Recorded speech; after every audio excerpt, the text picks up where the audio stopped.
clock on the wall says it's about time, so why don't we go ahead and call this May 15th meeting of the Board of Harbor Commissioners to order. Mary, if you'd call roll. Frank Kelly. Present. Will Anakushin. Here. Betsy Kramer. Charles Watson. Here. Ken Owen. Here. All right. Normally at this time, I'd ask Mr. Briley, do we have any changes to the agenda? Mr. Chair, yes, we have a couple things I'd like to point out. First item is a bit of housekeeping and a correction that was posted on the front of the agenda. If you look under television coverage, there was a typographical error in that we typically rebroadcast these meetings on Monday, May 19th, and then the next one said Monday, March 26th. That was an error. That should have been May 26th. So the next two dates for rebroadcasting this meeting will be on the 19th and the 26th. The next item that I would like to point out that is a change for the Commission, and this is the first time this has happened, is Mary Ann's here assisting Mary this evening in that this will be the first time that this meeting will be, in essence, taped or be able to be rebroadcast through what we call streaming video. If you've taken the opportunity to watch or to look at City Council meetings, you can go to the city's website, you can click on City Council meetings, I think it says broadcast or live or something like that. And then you can click on that, and it will actually allow you to watch that City Council meeting either live or as it is being rebroadcast about a day or two after the meeting. It allows you to pick the item on the agenda that you're interested. You don't have to watch the entire meeting, and you can click on that and fast forward, so to speak, and then click on that item and watch it and rebroadcast it. So that is actually what is going to take place here this evening, and all future Harbor Commission meetings will be able to be in that type of situation. Well, that's a good point, but I think I'm here to say that many people watch us because I get comments all the time, I see you on TV. This is a really nice feature. I know I've used it for City Council items where I've not been able to watch the meeting, or I'm interested in one item or two items and I don't have to watch the entire proceeding and can click directly on that. So this will be the first meeting, and then Mary Ann tells me by probably Monday of next week you could try it out and see how it worked out for us, and we'll have that for the future. Thank you. The second item that I'd like to point out as a change, it relates to the actual agenda itself. On item number 7, we are going to ask the Commission to table that item and carry it forward to the June meeting, but I will give you the discussion as to why that's being tabled as we get to that item on the agenda. And with that, that's the changes for this evening, Mr. Chair. Okay, thank you, Mr. Briley. At this time, we would normally take public comment on anything which is not on the agenda. Does anyone wish to make a comment on something not on the agenda? He's on the agenda. He's on the agenda. Okay. Then we will jump over that and go to the approval of the minutes. Is there a motion? So moved. All those in favor, say aye. Aye. Passes unanimously. So now we're off to the director's report. Mr. Chair, just a brief item. I was able to attend the April CMANC meeting, which was held in Sacramento. The primary purpose of me attending that, not only as a board member on CMANC, which is the California Marines Affairs and Navigation Conference, which is a group of port and harbor masters throughout the state, was to get the details and confirm the fact that we will be hosting the winter 2009 CMANC meeting here in Santa Barbara. That will be February 5th and 7th. As I get more details, I certainly will include the Commission. You will be welcome to attend the meetings and certainly any receptions that we have associated with that. We have hosted one other meeting about 2 or 3 years ago, and we happy to do so again. And that was really the primary purpose. There were other items, but nothing that I feel at this time I need to report directly to the commission. The other items on the director's update, council actions that have gone on from your commission on to City Council for final approval. The one-year lease with a one-year option with Coastal Winery doing business out on Stearns Wharf as Stearns Wharf Vintners. Also, the ordinance which approved the changes to the Maritime Museum lease, which we have reported to the commission. That ordinance was adopted by the City Council. And I did have a question by the Chair Kelly, just to make sure it was clear that all of the information pertaining to the changes to the lease were discussed in public meeting with the City Council, and the staff report, which I believe we forwarded to the commissioners, was discussed along with a PowerPoint that clearly articulated the issue, the changes on the Maritime Museum's intent to buy out or to pay down the balance of their lease obligations under the current lease. And then last, our annual Work Incorporated contract for the janitorial services throughout the Waterfront Department was approved by the City Council in an amount of $232,000.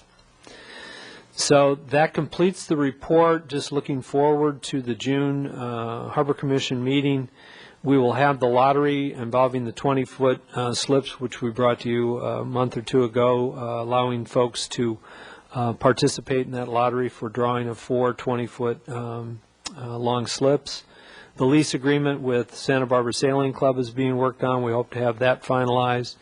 Another item which isn't listed on your agenda that Mick and I talked about having ready for next month will be our annual cleanup or amendments to the municipal code involving Chapter 17, dealing with the powers and authorities of the Commission and the Waterfront Department, and then related to the tabling of the item on the Sunset Kid lease for the 125 building. We hope to bring back next month also. So with that, that completes my update for this month. Commissioner Watson. Mr. Chair, I pointed out at the beginning of the meeting, we will discuss that item on this agenda, but I am asking that it be tabled action until next month, and we'll explain that. Okay, thank you. Any other discussion? This is actually a question, John, for Scott on the Work Inc. janitorial services contract cost. The $232, is that in line with what we normally pay them on this contract? Yes, Chairman Kelly, that's actually, there was no increase, so that's exactly what we paid them this current fiscal year. They carried that same contract price over to next fiscal year. Thank you very much. Commissioner Owen. Thank you. That's a great program, by the way. Just want to put a plug in for it. Title 17, would you repeat what you were talking about with that? I didn't quite hear to what extent you're revisiting that. And can you give me any more details? Commissioner Owen, I think Mick can do it far more articulate than I can in that he's working on them. Great. Mr. Chair, Commissioner Owen, as you may recall, annually we revisit Title 17 to look at it thoroughly to make sure that all elements, all sections of it, if you will, are current insofar as they correctly reflect our programs and policies and intentions of the working waterfront, of the operation of waterfront affairs. And each year we settle on, we have discussions with the city attorney, we have internal discussions, we settle on several items that we think are valuable to address in that current year, and that's what we'll be bringing to you this next month. Thank you. All right. Are there any further questions? I think we're off to the facilities management report. Good evening, Chairman Kelly and Commissioners. Out on Stearns Wharf, Schott Construction Company completed the annual pile driving project in the end of March. This year's project focused on the seaward finger, and 31 piles were replaced, as well as pile caps, stringers, and deck boards. Additional work was added to the contract this year due to the large swell that hit the waterfront at the end of February. This increased the contract amount to $110,000, which exceeded the original amount by $36,000. Despite the additional work from the storm damage, this project was completed under budget for the first time in 4 years, so it was a good project.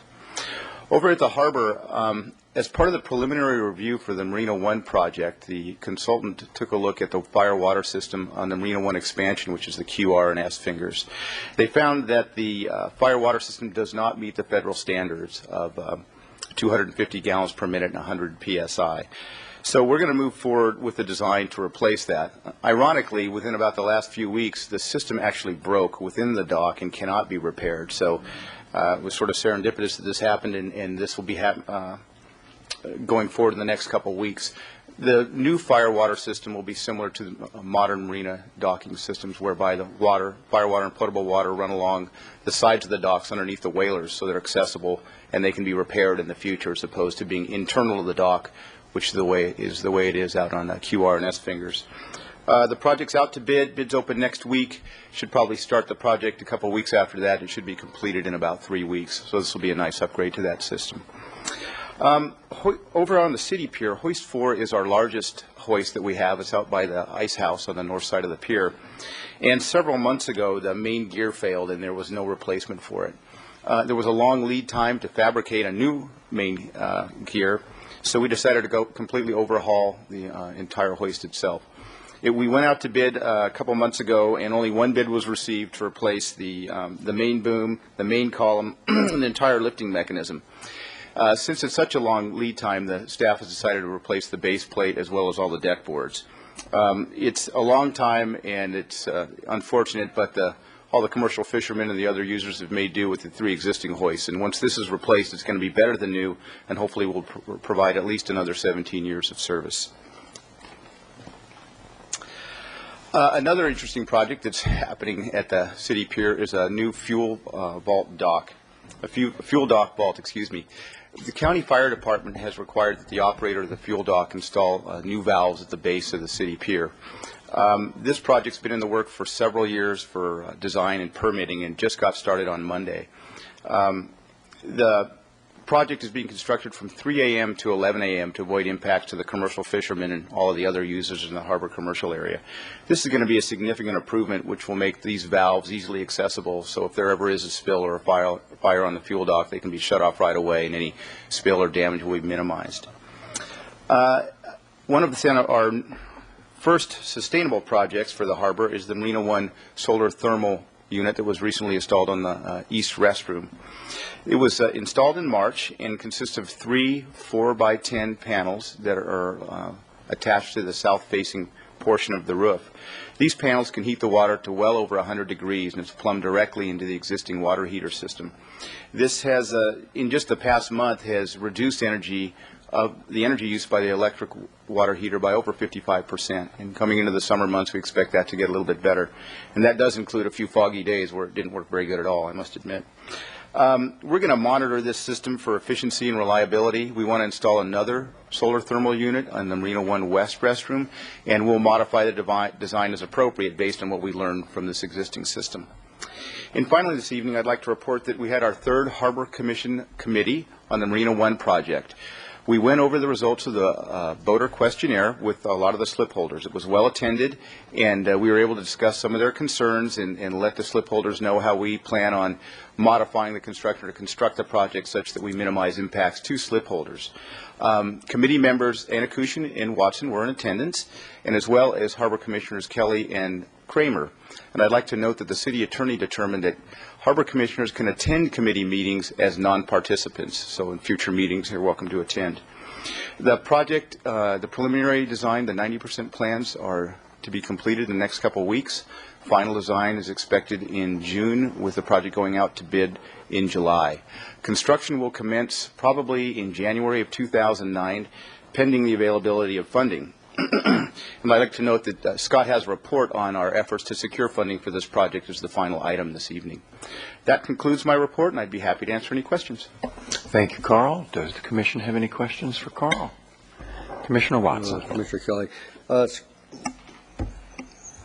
Regarding the Marina One expansion, fire expansion, or expansion of the fire system, that's our newest three fingers in the marina, and it failed the fire department requirements. What about the rest of the fingers in the marina?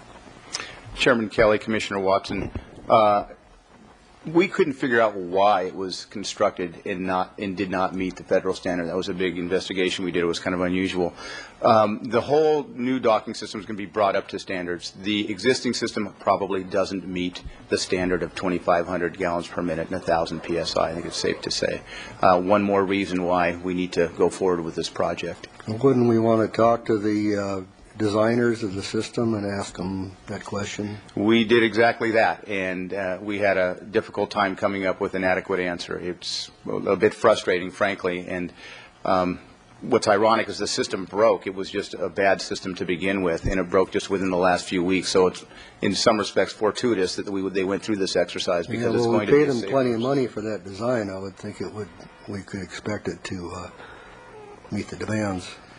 I agree. So what are we doing to pursue that? Nothing at this point.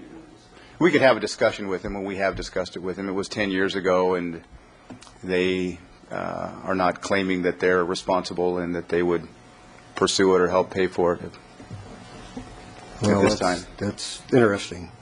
It's unfortunate. Mr. Chair, Commissioner Watson, we can certainly pursue this further. I think unfortunately 10 years becomes to be a long time from a design responsibility. You may have more knowledge of that being a if I'm not former mistaken, it's from the time that the design defect is discovered that the statute of limitations begin. But I'm not a lawyer, but that's my understanding of the situation. And that would be my next comment. We'll certainly put it on the list to review with the city attorney's office and see if there's any type of effort that we can do to investigate getting some reimbursement or satisfaction or both. Thank you. Mr. Chair, if I might just add one thing to this to allay any concerns of folks who are watching this or may watch the video streaming. We have 2 fireboats in the harbor who are really the primary response to marina fires, and so we are fully prepared to meet any potential fires out there. These boats pump 950 gallons a minute, and as you saw a couple months ago, we put out a fire on a boat. We were there within about 90 seconds. So while this design and remediation is going on, people should rest assured we are fully capable of fighting marine fires promptly in Marina One. Thank you, Mick.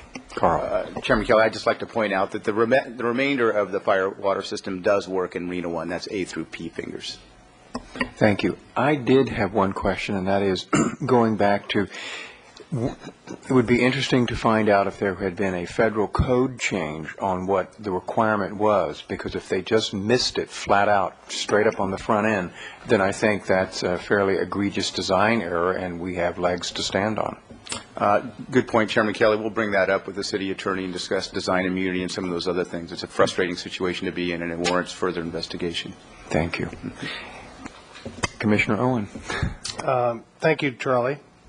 I like you pursuing that on a totally different issue, something that flew by there. I just want to ask you about the city attorney's determination that harbor commissioners can attend meetings of committees. We're talking about standing committees, right? That's correct. Well, I'm sorry. Yes, that's correct. That's the distinction that was made, and I think that was the discussion or the question that was asked last month. Noticed public meetings. Correct. Okay, great.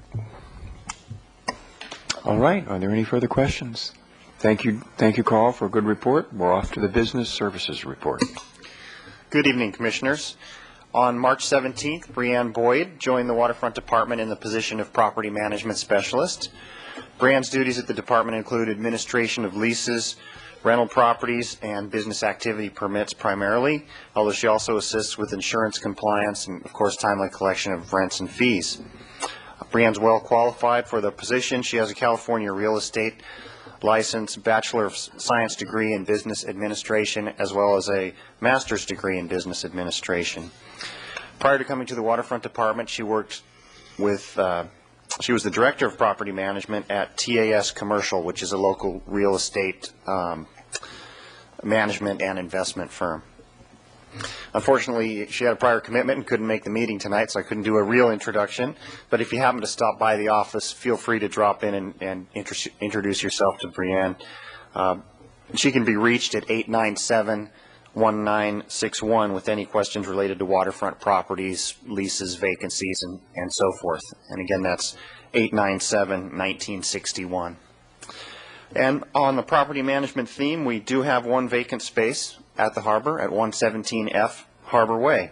The 194 square foot space was vacated by the Santa Barbara Fish Market when they moved down to the opposite end of the building. It's a difficult space to use or to lease, partially because you need to pass through the space to access the stairs that get you to the attic, where the Minnow Cafe has a 500 square foot storage area. In addition to being to having to pass through that space to access the Minnow's area, the utilities of the space are commingled with the Minnow Cafe's utilities. And for these reasons, the department is not recommending going out for a request for proposal in this case to identify a new occupant for the space. Instead, we believe it is in the best interest of the department to lease the space to the Minnow Cafe, provided, of course, mutually agreeable terms can be reached.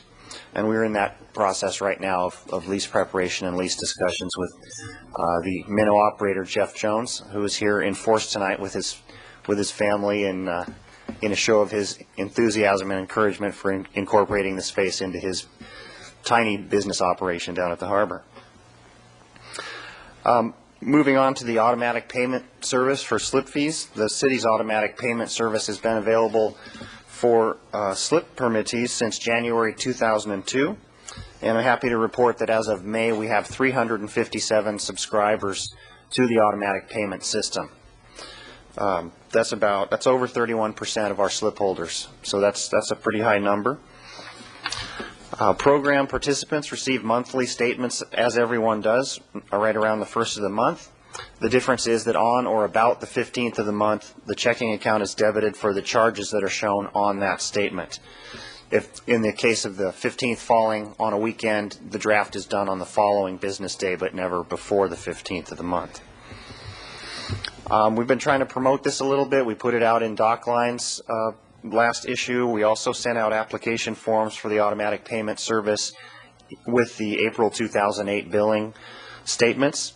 And, of course, statements are always available at the Harbor, applications are always available at the Harbor Patrol office.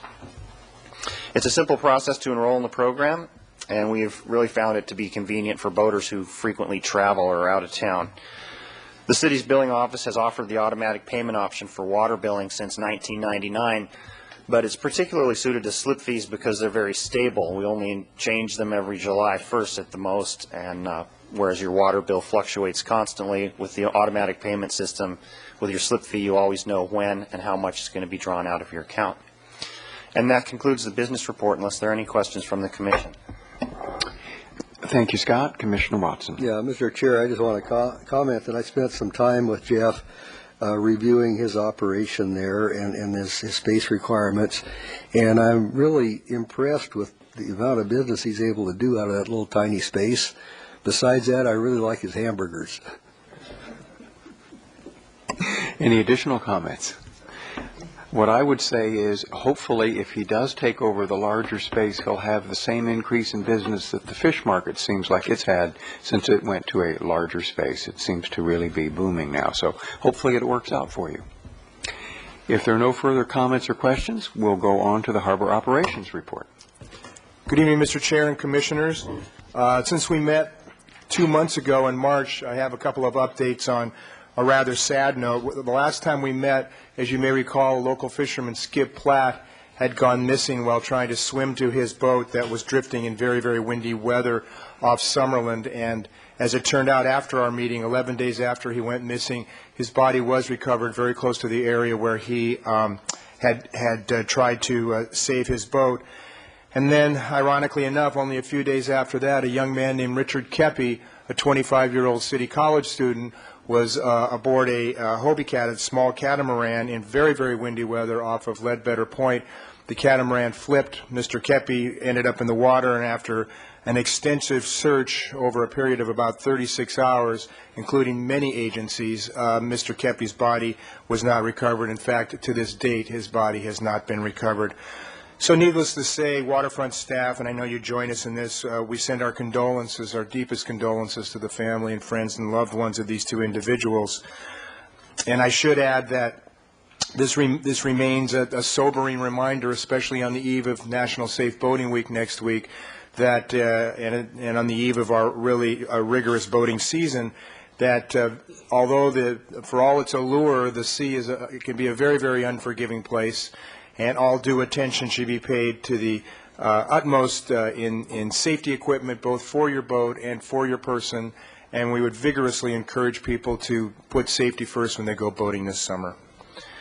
On the fisheries front, and I'm glad you brought that up, Chairman Kelly, I'm happy to report that recently released data from the California Department of Fish and Game indicates that for last calendar year, 2007, commercial fishing landings in Santa Barbara were up a total of 8% over the previous year.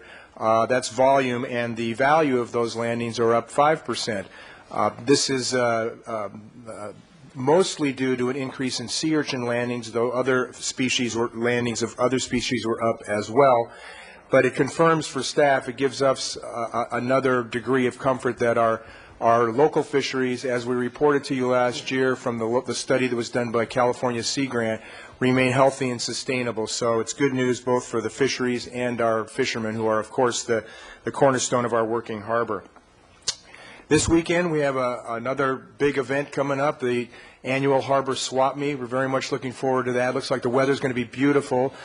We have about 30 vendors signed up. I wouldn't be surprised if we get a few more before the event on Saturday. This is where you can come to buy all manner of boat parts, sailboat rigging, kayaks. There'll be a few small boats for sale probably. It's a wonderful local event for people who are interested in all things boating, and we would encourage people to come down. It's 8 to noon on Saturday in the Marina 3 parking lot. Like you might read in the newspaper for any swap meet, no early birds, please. We want to give everybody an opportunity starting at 8 o'clock to take a look at the goods that might be available. Sign-ups for vendors, we still have some spots. Sign-ups are $10 a piece. The intention here is to make it, not a costly thing, but to encourage folks to come down for this wonderful sort of pre-boating season swap meet event.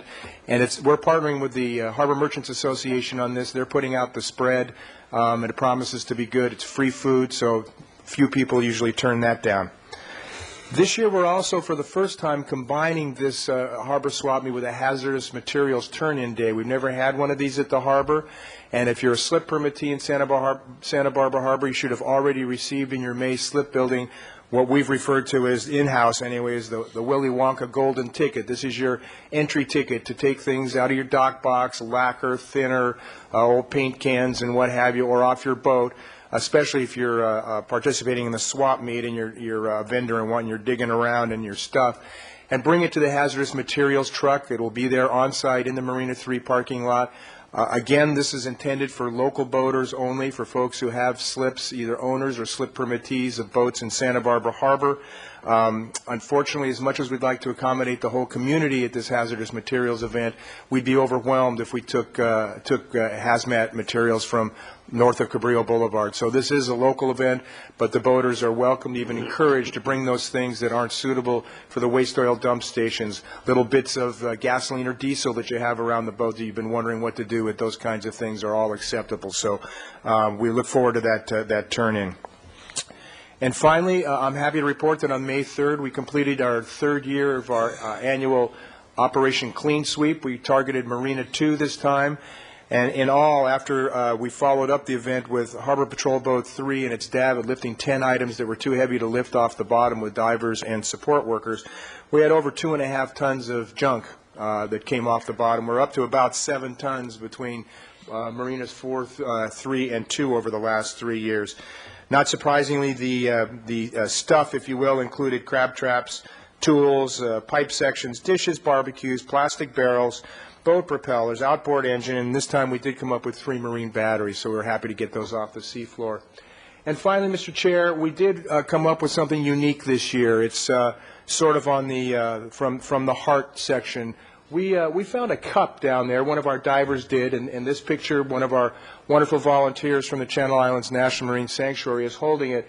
It's a cup that was apparently crafted on behalf of, probably with the participation of, a 2-month-old infant whose name is Chase Jacobs, and we're trying to locate either Chase, who's probably going on 8 now, or his grandpa. And you can see it says, "I love my grandpa." It's got his name on the bottom. It's 2003, Christmas 2003.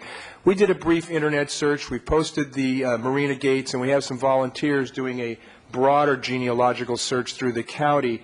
But if anybody who sees this here tonight or sees it streaming happens to know either who Chase Jacobs is or who his grandpa is and can help us unite the two, we'd certainly appreciate it. And that concludes my report. I'd be happy to answer any questions. Thank you, Mick. Are there any questions for Mick? Yeah. Commissioner Mr. Watson. Chair, I think the hazmat pickup is excellent. It's once a year, and it's a good way to reach out. But as you know, we generate a lot of hazardous material that's used on boats in the harbor. It accumulates in dock boxes, and we hope that it all gets disposed of properly. But I suspect that it's really easy for a lot of boaters to just drop that stuff into the trash can, and the guys that pick it up take it off to the the landfill. And we've done a great job already of providing receptacles for oil and I think diesel fuel, oily rags, oily water, stuff like that. But if there's some way that we could also make it easy for people to, boaters to dispose of the other stuff that's harder to get rid of, I think we should pursue, continue to look into that and see if there's a good way to do it. And I know there's some problems involved, and I think we've made giant strides in where we are now, but I think there's room for improvement. Mr. Chair, Commissioner Watson, I couldn't agree with you more. We will continue working with the Public Works Solid Waste Division on that kind of a notion. I know they're thinking very creatively. They've already got a vision of curbside recycling for used oil and a lot of other creative directions they're going. And this is certainly one that we can keep on the table and discuss with them. I agree with you completely. I've learned from you, Commissioner Watson, over the years that the more you accommodate the boaters right there where they are, the more they're likely to participate. I think that's been the case with our sewage pump outs and our bilge pump out. And no doubt if we can provide a way for them to dispose of hazardous materials, it would be a huge step forward. So we'll keep that in mind, keep it on the table. Thank you. Any further questions, comments? All right, we're off to new business. Item number 6, Mary. Lease agreement with Voyage Partners, LLC. Recommendation that Harbor Commission review and recommend to City Council approval of a 5-year lease with one 5-year option for the 2,520 square foot berth area located at Marina 4B at an initial monthly rent of $1,666.66 per month.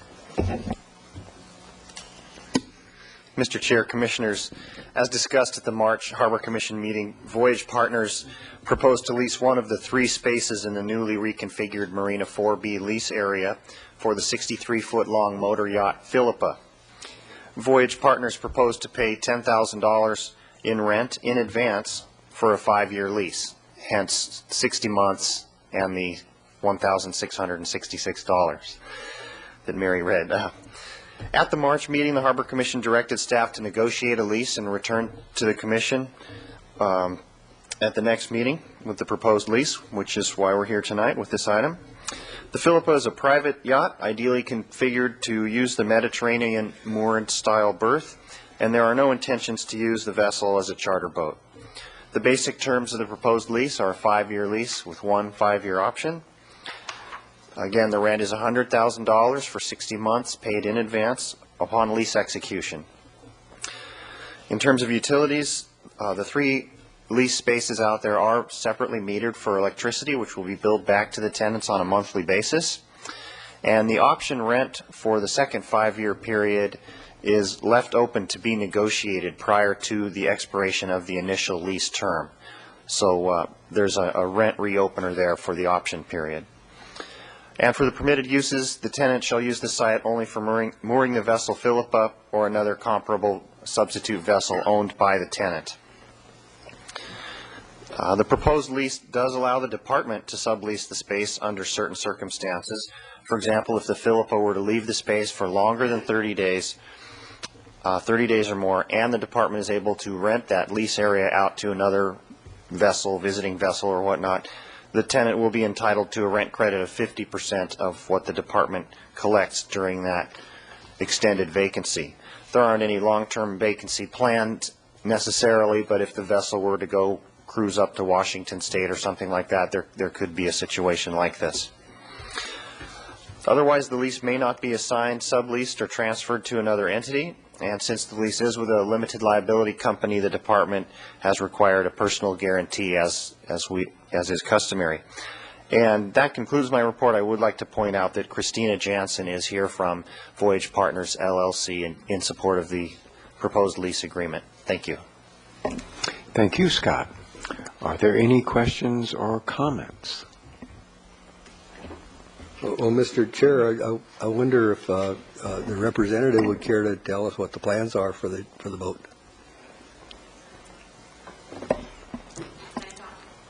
Sure. Sure. Come on up to the mic. Hi, my name is Christina Jansen. I'm with Voyage Partners LLC.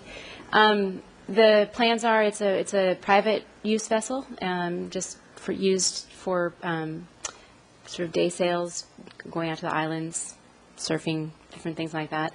It's owned by a group of a family. Am I not in the okay?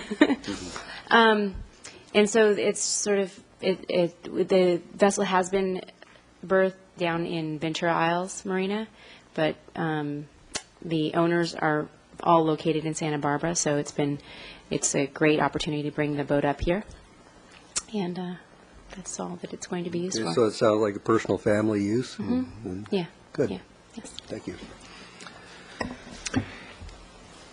Any further comments or discussions? Is there a motion to approve? I'll approve. Any- Also move. So move, okay. All right, is there any further discussion?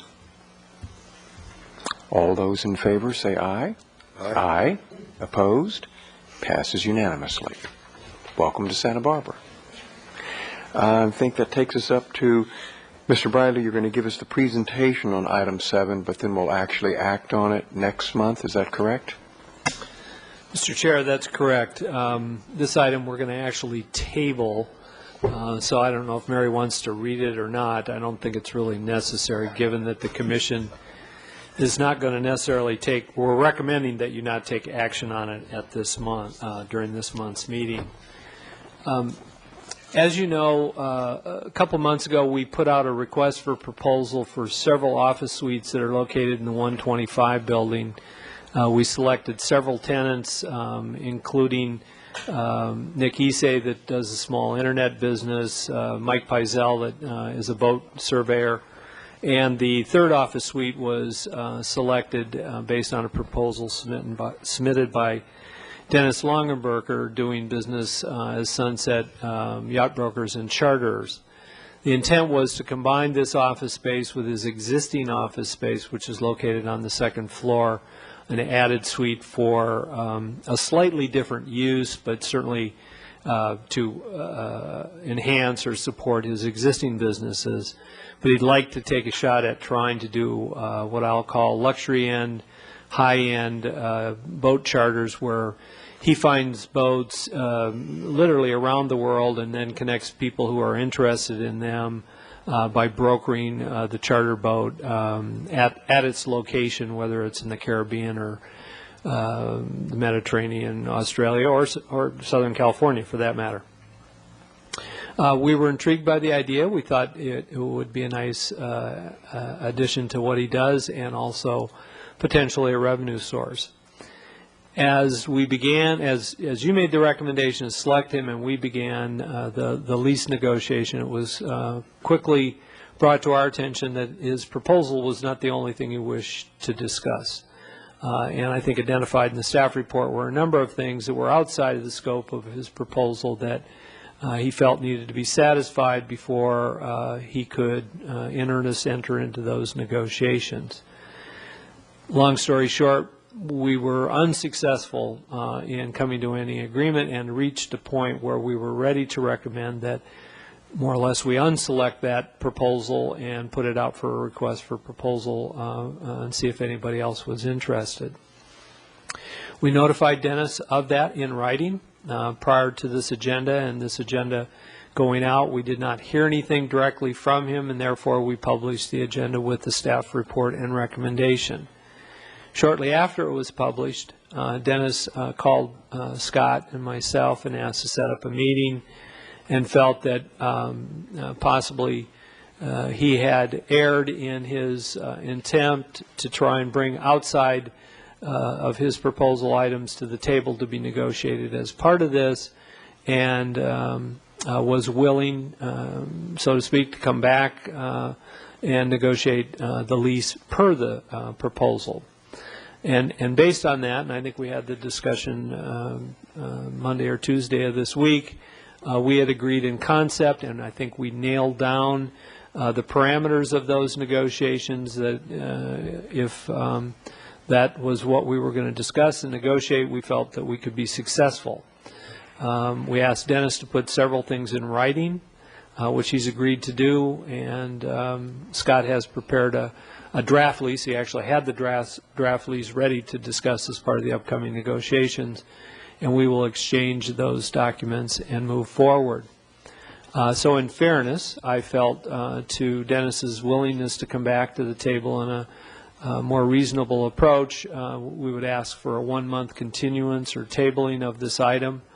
Our intent is to wrap up those negotiations by next month. If we are unsuccessful, we will place this item back on the agenda with similar parameters for recommending that it go back out for RFP. Our goal would be to bring a lease to you by next month, ready for execution or approval with Mr. Longenberger. And I think that's the long and the short of a month or two's worth of discussions. I would be glad to answer any questions. Thank you, Mr. Bradley. Are there any questions? I don't have a question, I have a comment. I commend you for being willing to talk further. It's always good to negotiate and continue talking rather than ending, I think. So thank you. Commissioner Owen. We've, in the past, had trouble with business creep, mission creep, things changing as and evolving as they go along. So, I understand where you are with this, and I too commend you for being willing to go back on this. On the 3 points that you mentioned that he brought up, number 2 is intriguing, the idea of people operating as brokers out of the harbor. And his issue, I guess, was the bulletin boards, and I find it interesting, I suppose, that anyone can really advertise on the bulletin board that the city attorney is saying that it's a free speech issue if we try to stop it. I guess that gets me back to BAP permits and our regulation of that and people who are operating without permits. Is this, if you can't say that somebody, it is public property, so I assume that's the issue. Obviously, if it was private property, then it wouldn't be an issue.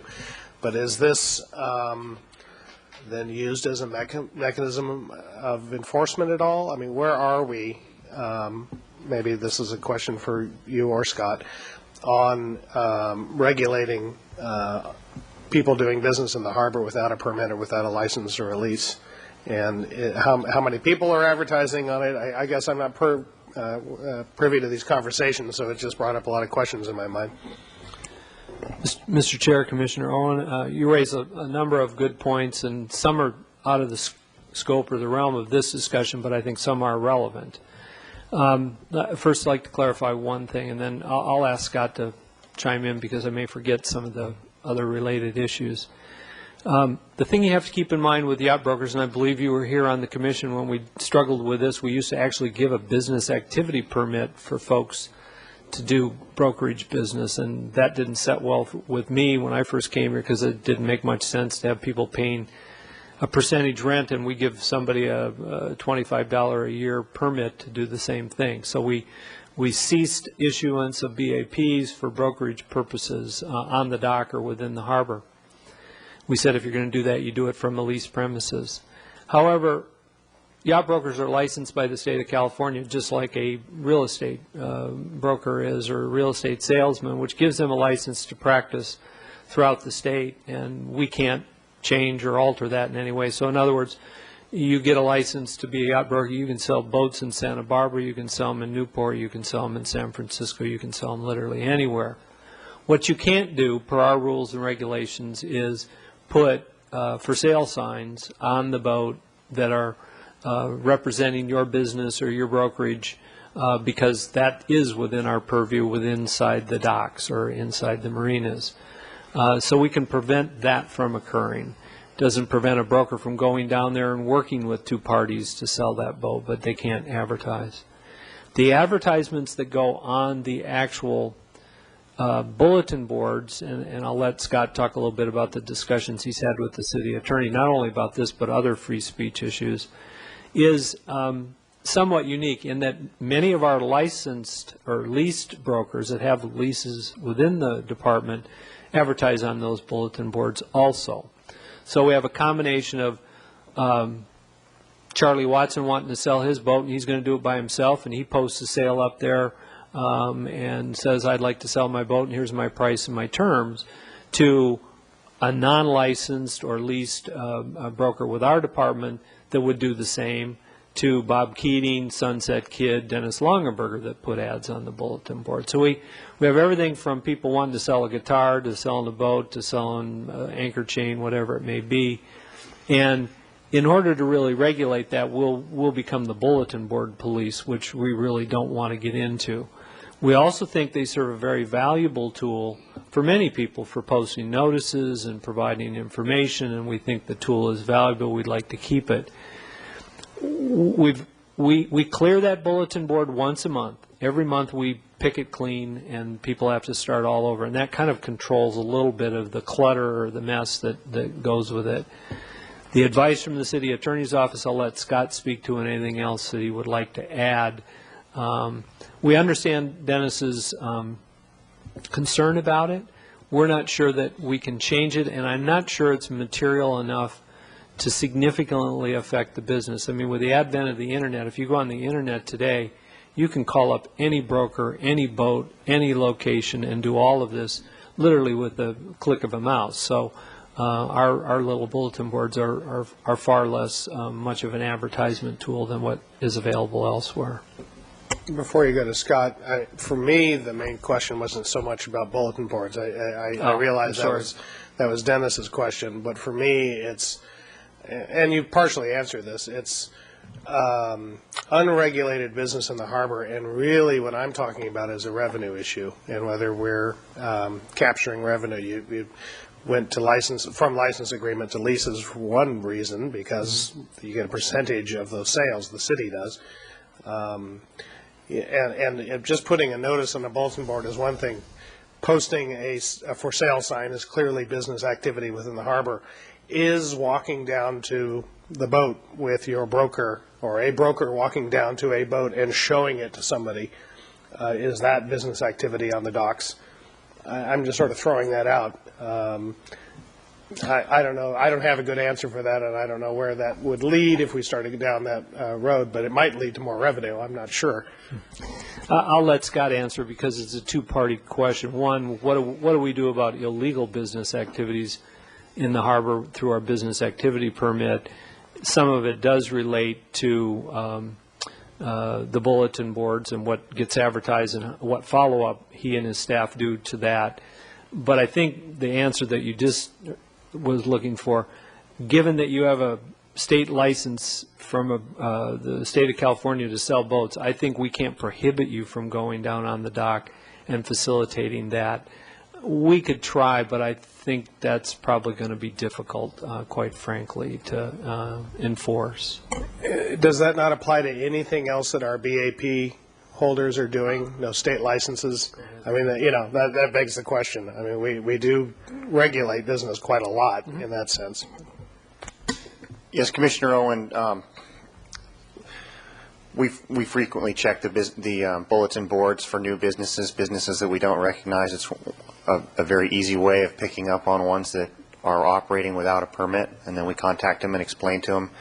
A lot of times they're not aware that there's a permit requirement, and we get them to get one and comply with the policy. Another way is we get a monthly printout of new business licenses that people pull in the city, and every so often we'll pick out Joe's bottom cleaning or varnishing service or whatever, and then we'll contact him that way as well. It's not a revenue source for us by any means. As you're well aware, it's a $20 a year permit. Probably costs us more than that to administer the program, frankly, but it enables boaters to get their boats worked on. We have between 60 and 70 permits at any given time. It's fairly stable. A few come through and drop out, and we pick up a few new ones all the time. In terms of getting our hooks into these so-called briefcase brokers and getting a percentage of their action, I'd have to go along with what John said. I don't know that we would be able to get there. I think the boat owner has every right to bring an outside broker into the marina to show him his boat or allow his boat to be sold. Does that help answer your question? Any further questions or comments? Commissioner Watson. Mr. Chair, Commissioner Kramer and I served on that committee to review the proposals and to make recommendations. And we did our job in good faith and diligently. And Dennis Longaber submitted a proposal which we selected, and then he proceeded to pursue his hidden agenda, which he did not reveal to the committee, and ended up wasting several weeks of staff time with his demands for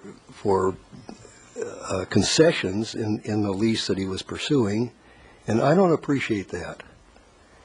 And I must say that Commissioner Kramer has much more patience than I do, because I would not continue the negotiation with him. But that's my view. Any further comments or discussion? If not, then I think we're off to the Marina One construction loan status. Recommendation that Harbor Commission receive a report on the status of the proposed Marina One construction loan from the California Department of Boating and Waterways.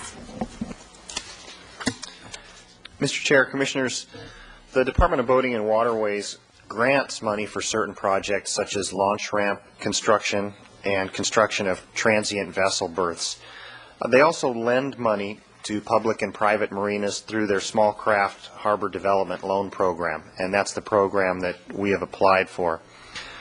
Historically, Santa Barbara received approximately $7.3 million in construction loans from the Department of Boating and Waterways for harbor projects between 1961 and 1985, including $2.2 million to rebuild Marina One and reconfigure it into more or less its present configuration, and that was in 1973.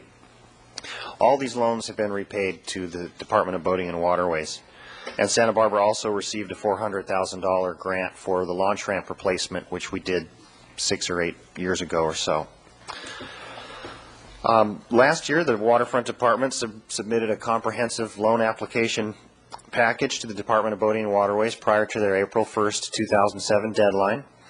The application was for $6 million for financing the first 3 phases of the Marina One reconstruction, which the first 3 phases consist of replacing the main walkway. The second phase is O and P finger, and the third phase would be end finger replacement. The request for the first installment of funding was $2.5 million for the first phase, consisting of, again, the main headwalk, the associated gangway, and utility replacement both the shoreside utility upgrades and the utility upgrades over the harbor itself, which Carl touched on earlier. We need to upgrade the fire suppression water and so forth significantly. California Department of Boating and Waterways staff has come down to visit the site. We had their loan officer come down earlier this year. Also, we had their engineer come down for a site visit. And then more recently, on April 15th, the loan officer returned with a commission member, Douglas Metz, to tour the site prior to the April 25th Boating and Waterways Commission meeting. Both the commissioner and the staff person, Harold Flood, expressed their support of the project, voiced their opinion that it was a good project, much needed, and that it should receive a favorable recommendation from the Boating and Waterways Commission. Carl and I went to Sacramento and attended the April 25th meeting of the Boating and Waterways Commission, and after some discussion, the Commission voted unanimously, 4-0, to approve a $720,000 first installment of the loan for the reconstruction of Marina One. Clearly, this is far short of the $2 to $2.5 million we need for the first phase of the project, so we're, needless to say, somewhat disappointed. Cal Boating staff indicated that the agency has allocated all of its loan funds to other projects for fiscal year 2009, and only $720,000 was left that could be allocated to Santa Barbara Harbor for fiscal year 2009. And this shortfall of funds, or lack of sufficient funds, is a combination of factors. One factor being the state government has been diverting the magnitude of $20 to $27 million a year from the Department of Boating and Waterways budget, which is an enterprise fund like we are, to the State Department of Parks and Recreation, which is a general fund department of the state. I don't know if this is starting to ring a bell, but and then the other factor too is that we have 4 other public agencies ahead of us in line that are already in the queue for Department of Boating and Waterways loans, most notably Dana Point, which, if you've looked at the attachment, has received significant loan funding for their project. Since the first installment of the state loan is significantly less than what we expected and needed, we're evaluating several options. One would be to delay the first phase of the Marina One project a year until fiscal year 2010. Another option we're looking at is splitting phase 1 into 2 parts and doing the landside utility upgrades with the $720,000 that we should get.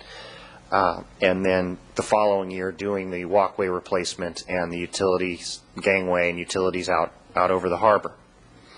We're also investigating other possible funding options, such as a state loan through the Maritime Infrastructure Bank, or possibly the California Infrastructure and Economic Development Bank, in an effort to keep the first phase on schedule. In other words, we'd take the $720 from California Department of Boating and Waterways, get another $1.3 to $1.8 million from one of these agencies, and try and proceed with the project on schedule this fall and winter.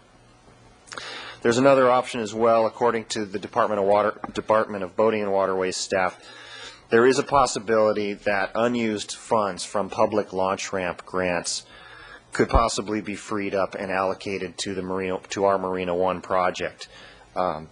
They have approximately $800,000 of grant funding that has not been spoken for at this time, and they could possibly reprogram that, and they have that authority to do that at the staff level. Unfortunately, we won't know that till the fall of this year, so that's a problem in itself. I guess if there's any good news in all of this is that the Department of Boating and Waterways staff has indicated that they will not be accepting any new loan applications for 5 years. They're going to concentrate on the applications that they've already received, including Santa Barbara Harbor, but also including Santa Cruz, Long Beach, San Francisco, and the big one, Dana Point. So they're going to focus on those 5 harbors for the next 5 years and try and fully fund those needs before accepting any more applications. So we got in before the door closed behind us. That's about it. That'll conclude the report. I will say that we will continue to update on this very important item as more information becomes available. Any questions or comments from the staff? Commissioner Watson. Commission. Mr. Chair, I want to commend staff on on pursuing the Marina One replacement before I actually thought it was necessary to start pursuing it. However, having done that, it appears that we've gotten ourselves in line, and my personal view is that Marina One still has some life in it, but we don't know how long. It's already outlived its typical useful life. However, it's still functioning, although it's showing signs of deterioration. But I think this, in a way, this is, I mean, it would have been nice to start earlier, but in a way, it's good news that we are on the list, and the list is closed, and I think we can afford to wait until the money's available. And so I think, it's working well. I'm not, I'm not distressed over it, but it is necessary, of course, that we do start that replacement in a timely manner, and so we need to keep our mind on that and not get real complacent. Commissioner Owen. Well, it just seems like this is the worst time to be asking the state for money, but maybe not. Maybe the worst time will be next year. So maybe you ought to go for it while you can get it and not put anything off. Would you remind me just the financing of this? It's been a while since we talked about it. We're financing this totally through loans? That's correct. So what about The first phase of it. Not right? Yeah. Right. What about taking it out of the reserves? I mean, what does that do? Compared to say a 4.5 interest rate on this, what does that do to our revenue picture from our own reserves, which are earning interest? And I know it's always complicated when you get into that kind of thing, but any thoughts on that? We've had lots of thoughts and several different scenarios that we've run and looked at. I think it's safe to say, and Scott can chime in again, we don't have the luxury of taking $2.5 million out of our reserves and be able to maintain the required reserve balances that we have and the other needs we have in our capital programming without severely dropping below the line, so to speak. I mean, we can run those cash flow analysis for you, but I think I can comfortably say without running it that we wouldn't be able to do that.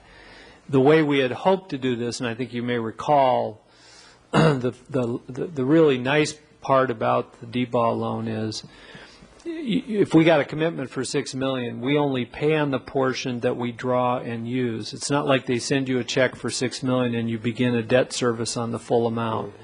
So we would actually spend, say, $2.5 million for the first phase, and we'd begin a debt service. And then we'd wait a year or so, do the other phase, draw the money, and pay the debt service as we go forward. So we were able to kind of phase in the debt service or the cost of the project over time, and it seemed to work. Even then, we became precariously low as we got out into the outer years in our reserve dollars.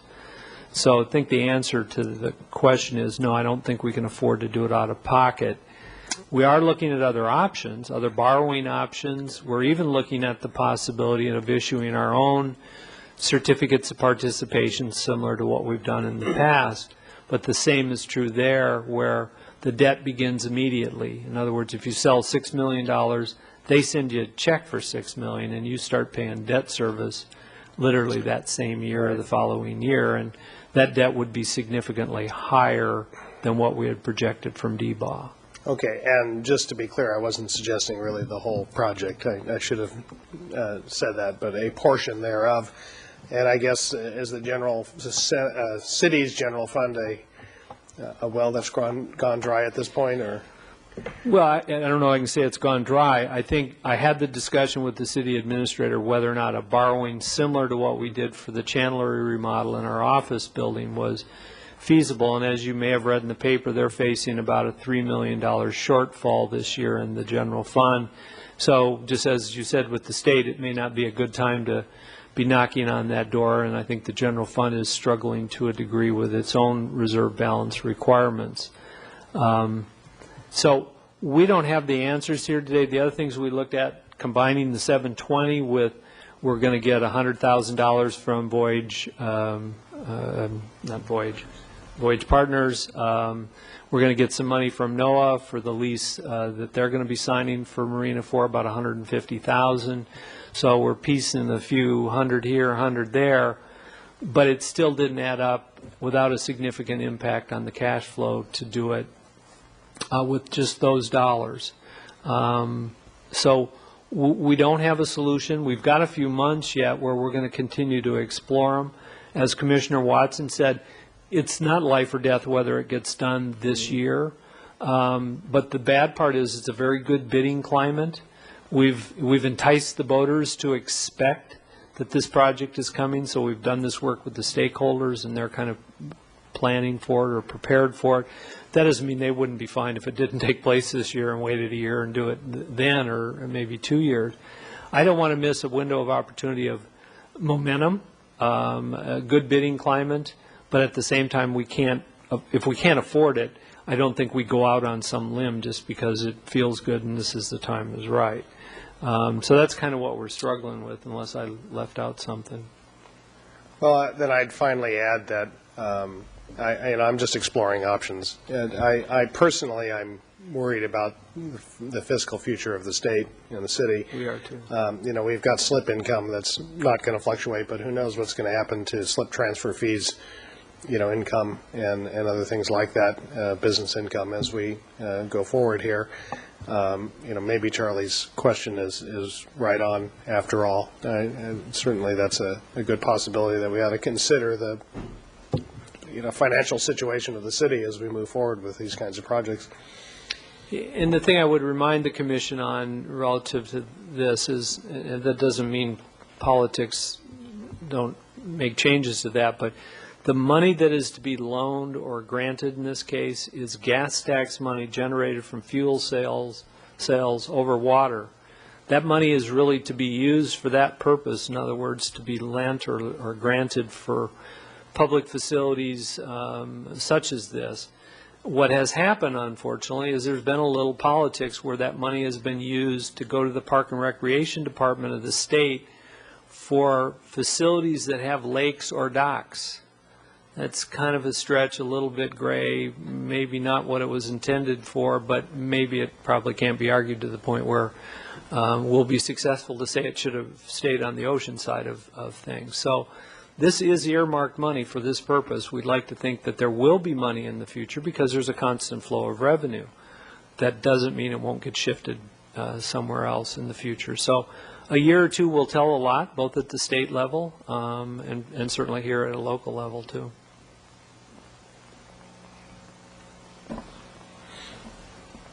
Commissioner Anakuchin, I think you were wanting to make a comment. Yeah, I want to take advantage of the opportunity to say live from Santa Barbara. It's the Santa Barbara Harbor Commission. Needed to be said. No, of course not. I have to pose the question, what can we do with $720,000? How far can we go? The reason I pose this question is that from where I sit, looking at the planet as a whole and its economy, I see grave doubts about the general availability of funding from all the sources that we're used to discussing. The need to raise revenue to account for the soft economy, or what do you want to call it, a recession or whatever, is certainly going to take precedence over repairing a harbor gangway. And even though it's a good bidder's climate, I don't think it'll be a good borrowing climate. I think money will get tighter and tighter. That seems to be the indication.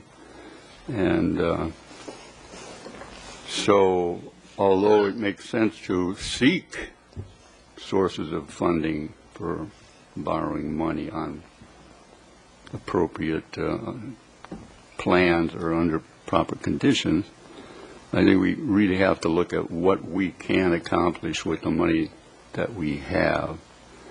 Because if they talked $6.5 million and only produced $720,000, their word is pretty well shot, isn't it, for any other things that they're going to tell us in the future. And this isn't just the boating community, this is any other lending community. They can flex the rules when they have to, and they will.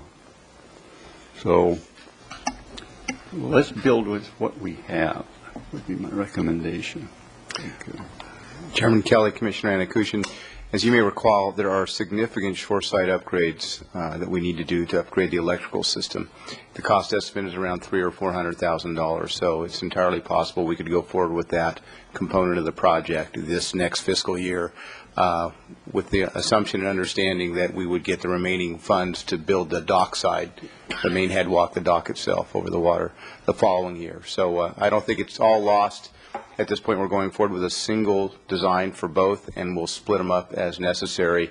Around July, we'll have to make some sort of decision to see if we'll have some assurance whether or not we have the funding. Thank you, Carl. I would assume that you will keep us, since this is kind of a big issue, monthly we'll get an update as to where we are. We could sit and talk about this for another 45 minutes, but I don't think it's going to change the reality of where we are. So, are there any further comments or questions on this point?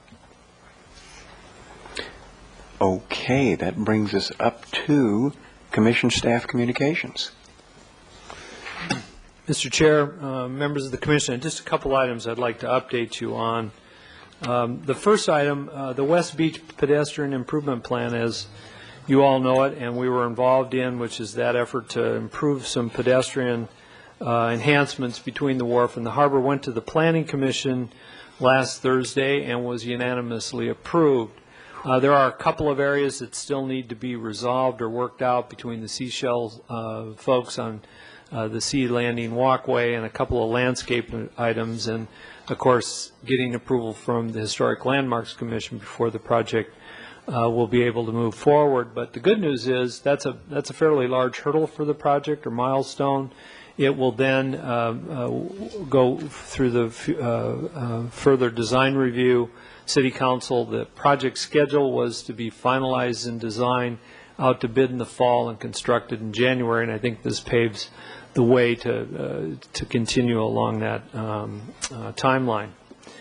The other item, which I'll just report to you, if you have feedback, you can give it to me, or you can kind of nod your head because it's not necessarily on our agenda. One of the things that I have been thinking about and would like input from you, and I will place on a future agenda, is we've been doing the agenda the way we've been doing it for a long time. In fact, I think we've been doing it this way since I began here some 10, 12 years ago. I'm not saying it's broken or anything, but each month we provide some detailed reports from each of the division managers. We provide you typically with action items, such as the Voyage Partner item tonight, status reports on various projects. And I guess I'd like to kind of touch base with the Commission to see if all of that works for you, if the content of the report is what you'd like, or the brevity or length of the items are of any concern to you. So it doesn't have to be a big deal. It may just be a confirmation or a check-in, if you will. I think that's healthy periodically, and so maybe the first meeting in July, or the July when we kick off with new, what do we have, commissioners, or election of commissioners, new chairs, and what have you. We may also have a kind of a review of the agenda items as they are currently standardized. Okay. That's the only two items I had to report. All right, thank you. Commissioner Anakuchin, excuse me. In response to Mr. Bridley's comments, Mr. Chair, let me respond by saying that one possible improvement that I can see would be these. I can read pretty well. I think everyone else here can too. And what happens is these are delivered to my house, and I imagine everyone else's, burning up a lot of gasoline to deliver this so that I can read it in advance.